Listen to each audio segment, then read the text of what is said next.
Hello friends, नमस्कार friends. मैं Gopal Sharma dot motivational channel से। कैसे हैं आप सब दोस्तों? बहुत दिन से सोच रहा था कि आपके बीच आऊं और भवन निर्माण के संबंध में एनओसी के बारे में कुछ आपको बताऊं, लेकिन दोस्तों अचानक बीमार पड़ गया और आ नहीं पाया। मेरे पास बहुत फ़ोन कॉल्स आ रहे हैं, कानपुर से, बनारस से, छत्तीसगढ़ से, उत्तराखंड से, लखनऊ से, बरेली, अनेकों जगह से मेरे पास कॉल आ रहे हैं। जो विकास प्राधिकरण से बहुत पीड़ित हैं, लोग बाग बहुत परेशान हैं। या तो जूनियर इंजीनियर की मार है उनके ऊपर, या असिस्टेंट इंजीनियर की मार है। कोई भी गाइड नहीं कर रहा है। किसी को ये प्रॉब्लम है कि मेरा मकान बन गया है, मैंने नक्शा नहीं पास कराया था, गांव के अंदर था, और अब बनारस डेवलपमेंट अथॉरिटी कह रही है कि आपने नक्शा पास नहीं कराया, इसका चालान कटेगा और फिर आपको कंपाउंड कराना पड़ेगा। पक्ष का ये कहना है कि मैंने निर्माण किया था 2005 में, नोटिस काट रहे हैं 2008 में। तो ये तो बहुत गलत तरीका है कि 2005 में जब ग्रामीण क्षेत्र में था,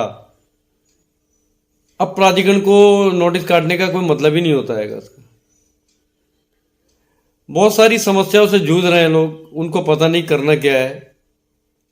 कोई पूछता है प्राधिकरण में नक्शा पास कराएंगे तो कितना खर्चा आएगा, कंपाउंडिंग में कितना आएगा। बहुत समस्या हैं। सबसे पहले तो ज़मीन खरीदना बहुत मुश्किल हो जाता है दोस्तों। ज़मीन आप खरीद लेते हैं तो उसके बाद फिर आपको नक्शा पास कराने के लिए बड़ी प्रॉब्लम्स हैं। अगर किसी अनऑथराइज कॉलोनी में आपने प्लॉट खरीद लिया तो आपका नक्शा पास नहीं होता है, बिना नक्शे के आपको निर्माण करना पड़ता है। फिर सारी समस्याएं आपके सामने। वैसे मैं आज दोस्तों आपसे बात करूंगा एनओसी। एनओसी क्या होता है? कोई भी आप विकास प्राधिकरण से, किसी भी स्टेट के विकास प्राधिकरण से, जिला विकास प्राधिकरण से, जब आप अपनी ज़मीन पर, अपनी लैंड पर मानचित्र स्वीकृत कराने के लिए जा रहे हैं तो कुछ औपचारिकताएं होती हैं जिनको हम एनओसी बोलते हैं। जैसे नो ऑब्जेक्शन सर्टिफिकेट जिसको बोला जाता है, यानी कि अनापत्ति प्रमाण पत्र अगर आप दाखिल करेंगे तो आपका नक्शा पास होगा, अन्यथा नहीं होगा। जैसे आपकी ज़मीन नेशनल हाईवे के पास है तो उसके लिए कौन कौन सी एनओसी ज़रूरत पड़ेगी? उसके लिए आपको राष्ट्रीय राजमार्ग से एनओसी लेना होगा कि जो राष्ट्रीय राजमार्ग है, प्रस्तावित है या बन गया है, उससे आपका जो ज़मीन है कितनी दूरी पर स्थित है।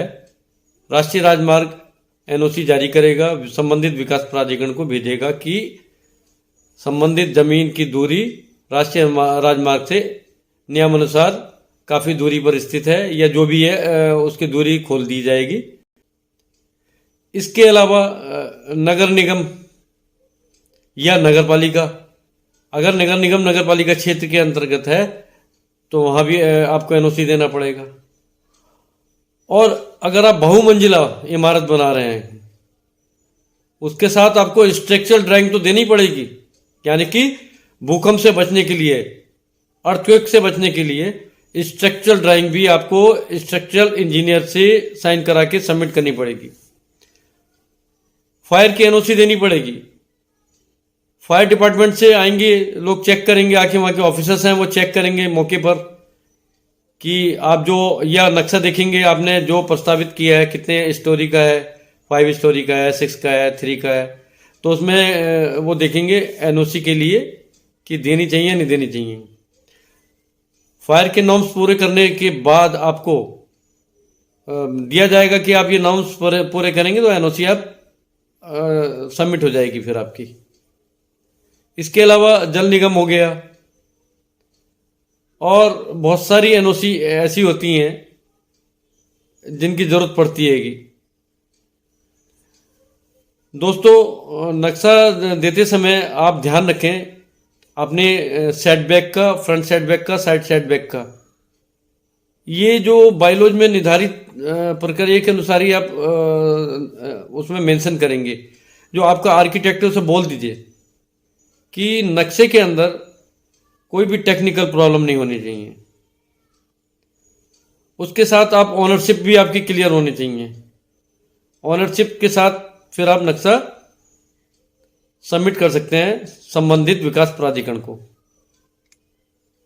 और संबंधित विकास प्राधिकरण जब चेक करते हैं, देखते हैं कि ये नक्शा प्रॉपर है, ठीक है, एनओसी भी सब है इसमें और कोई प्रॉब्लम नहीं है, तो आपका मैप सैंक्शन कर दिया जाता है।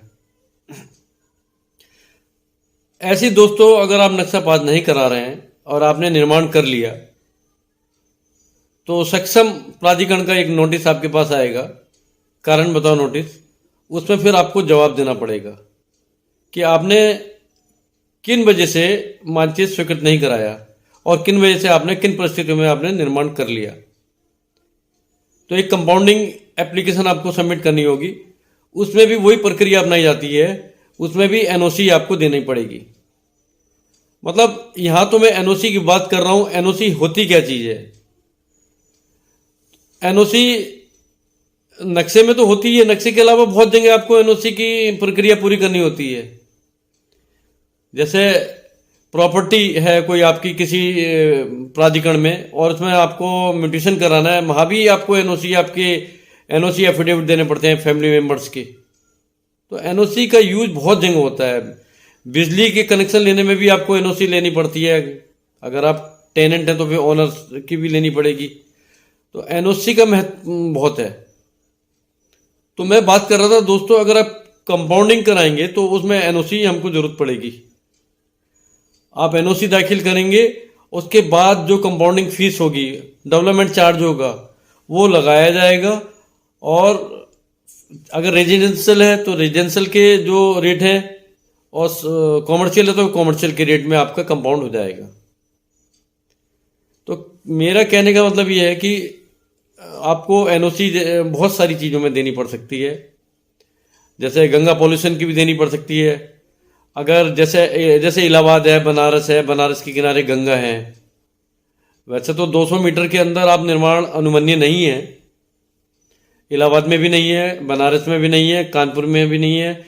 यानी कि ये कह लीजिए आप हरिद्वार से लेकर या ऋषिकेश से लेकर जहाँ जहाँ गंगा जी फ्लोइंग रिवर हैं, गंगा जी बह रही हैं, वहाँ आपको सिंचाई विभाग की एनओसी लेनी पड़ेगी कि आपका जो निर्माण स्थल है गंगा जी से कितनी दूरी पर है।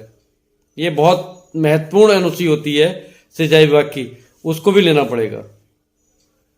तो दोस्तों, कहीं भी आप ज़मीन ले रहे हैं, सारी चीज़ देखकर ज़मीन ले लें और उसके बाद नक्शा सबमिट करें।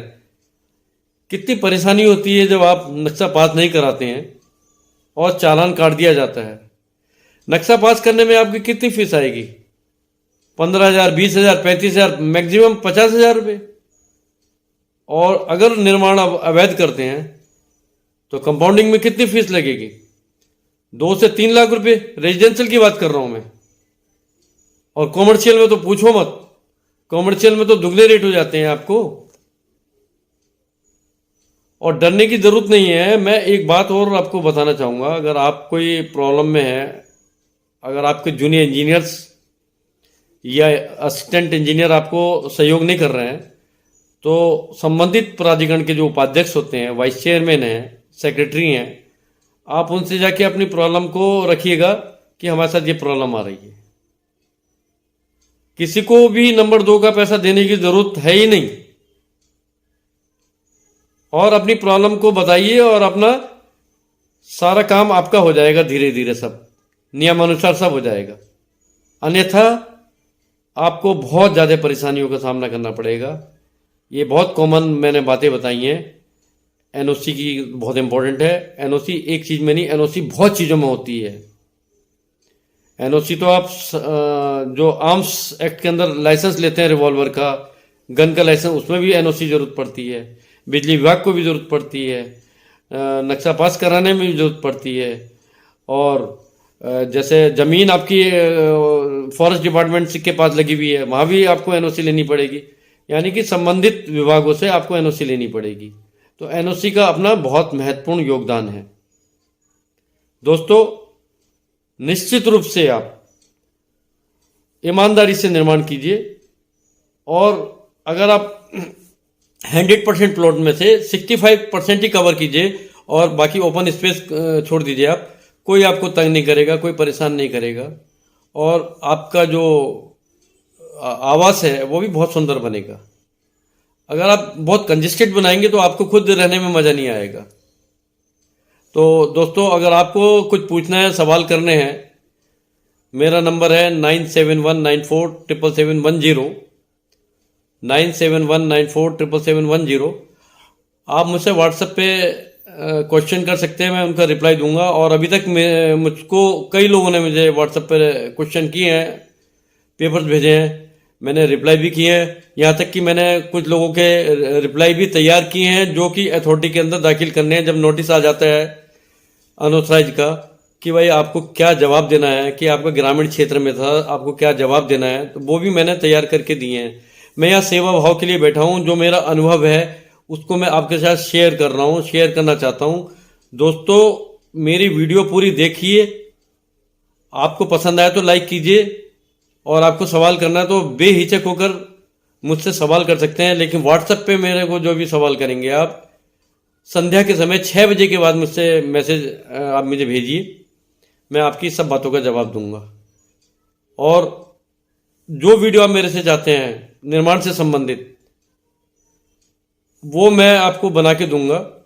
ये सुनिश्चित कर लीजिए निर्माण करने से पहले जो आपका क्षेत्र की गांव का क्षेत्र है या शहरी क्षेत्र है, तो विकास प्राधिकरण में जाकर आप निर्माण करने से पहले पूछ सकते हैं कि क्या इसका नक्शा विकास प्राधिकरण पास करेगा या रेगुलेटरी अथॉरिटी पास करेगी। उसके बाद ही आप आगे की कार्रवाई करें।